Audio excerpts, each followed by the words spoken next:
you read the speech in full and it diagnoses the same problems Mrs. Thatcher did, i.e. unions perhaps having too much power, rampant inflation, that sort of things. But the prescriptions are very, very different indeed. For instance, Callaghan says let's get inflation down to 3%, but he's also going to increase welfare benefits where Mrs. Thatcher cut them. On the unions, it's not the big programme of sort of retrenching their power as Mrs. Thatcher did. It's a let's have workers on boards like they do in Nordic countries and Germany and have more industrial democracy. So it's very much the road not taken, with very sharply different prescriptions for the big economic maladies of the time. But what's striking is the diagnosis of all the problems is broadly the same. In 1979, Margaret Thatcher became the first female Prime Minister, ushering a radical period of change, including rolling back the state and confronting the trade unions. But what would Britain have looked like if Labour's James Callaghan had held on to power? Well, almost half a century later, we've now seen a copy of the alternative Queen's speech drawn up before the election, based on what civil servants thought Labour would do if Callaghan had pulled off a surprise win. So we got our favourite new impressionist, Nerine Skinner, to give us a sense of what this alternative Queen's speech would have sounded like if it had been read by Queen Elizabeth. My Lords and Members of the House of Commons, my government will continue to ensure the security of the nation and will make a full contribution to the North Atlantic Alliance on which our defence is based. This will then strengthen détente by seeking to improve relations with the Soviet Union and the countries of Eastern Europe, as well as with China. So that was the start of the Queen's speech, as drawn up by civil servants for James Callaghan, talking about NATO contributions and improving relations with the Soviet Union. Let's have a listen to what it had to say about the Middle East. My ministers will fully support efforts to achieve a just and comprehensive settlement in the Middle East, which will ensure the right of all parties to achieve national self-determination and to live in a homeland within secure and recognised borders. They will work to bring about a fair settlement of the problems of Cyprus. And here is what the speech would have said about devolution. My government remain committed to devolution to Scotland and will invite discussions on possible changes to the scheme proposed in the Scotland Act 1978. And here is how the speech would have ended, which is how the monarch's speech still ends today. Other measures will be laid before you. My Lords and Members of the House of Commons, I pray that the blessing of Almighty God may rest upon your councils. That was Nerine Skinner there, reading the Queen's speech, which was never made because James Callaghan didn't win. Well, listen to all of that. It's Times Radio's senior political correspondent, and I think it's fair to say, fan of political history. That's putting it mildly, Patrick yes. Maguire. Explain how we've only just come to see this. So last week, on Wednesday, I think it was, not that the day's important, I got a phone call from Toby Green, who edits the news coverage of the Saturday Times. Sorry, this is worth it. Well, Okay, no, it's fine. probably not. And he said, listen, I've got a story about James Callaghan. Now, some listeners may know that my biggest scoop ever a few weeks ago was revealing Harold Wilson's secret affair. So I'm now carving out a niche as a specialist on long-dead prime ministers. And one of our colleagues in Scotland, Mark Horn, had been to the National Archives and had found in a box a copy of the Queen's speech, which has never been published, that civil servants prepared as a contingency for the Callaghan government. James Callaghan never expected to give this speech by the general election campaign. He was telling his aides he didn't want to attack Margaret Thatcher because she was going to be the country's next prime minister.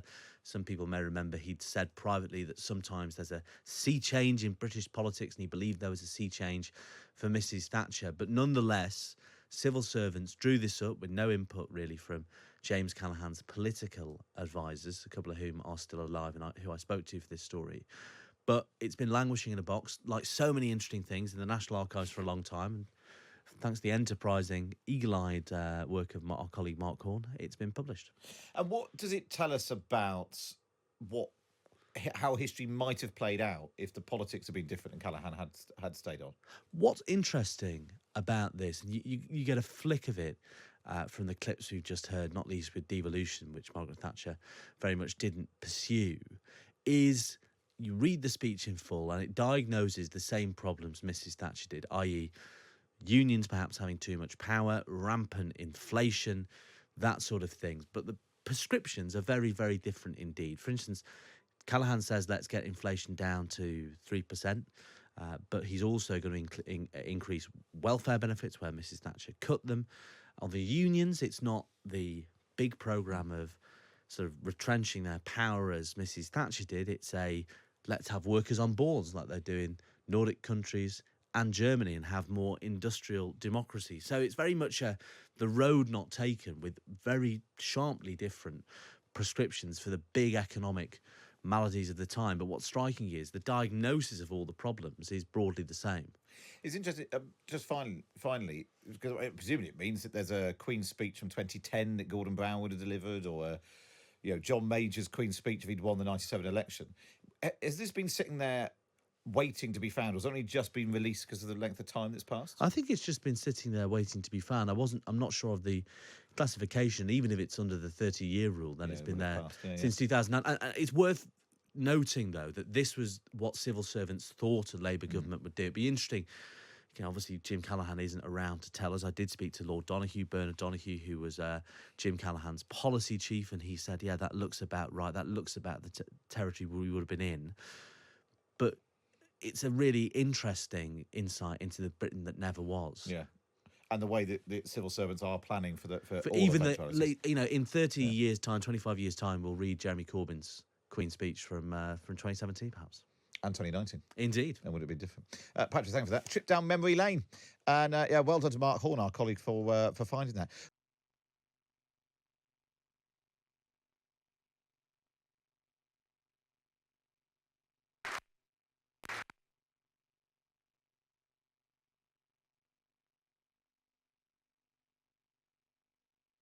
Prince, on this day 50 years ago, Britain had just endured 6 years of war, emerging battered but victorious.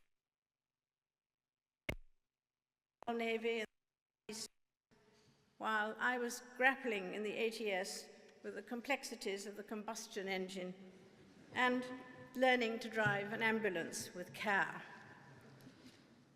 Today, Prime Minister, we accept your generous hospitality in a very different Britain. The Cold War is over and our country is at peace. The economy in your charge and which you inherited is soundly based and growing. And during these last 50 years, the mass media culture has transformed our lives in any number of ways, allowing us to learn more about our fellow human beings than in 1947 we would have thought possible. What a remarkable 50 years they have been for the world, for the Commonwealth, and for Britain. Think what we would have missed if we had never heard the Beatles or seen Margot Fontaine dance, never have watched television, used a mobile phone, or surfed the net. Or, to be honest, listened to other people talking about surfing the net.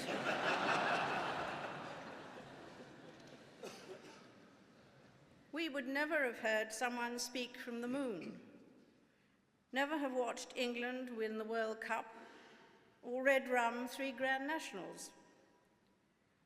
We would never have heard that Everest had been scaled, DNA unraveled, the Channel Tunnel built, hip replacements become commonplace. Above all, speaking personally, we would never have known the joys of having children and grandchildren. As you say, Prime Minister, since I came to the throne in 1952, 10 Prime Ministers have served the British people and have come to see me each week at Buckingham Palace. The first, Winston Churchill, had charged with the cavalry at Omdurman. You, Prime Minister, were born in the year of my coronation. You have all had, however, one thing in common.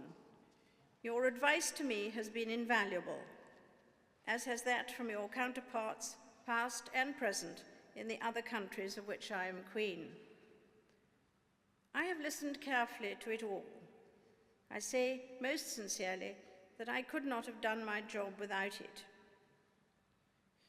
For I know that despite the huge constitutional difference between a hereditary monarchy and an elected government, in reality, the gulf is not so wide.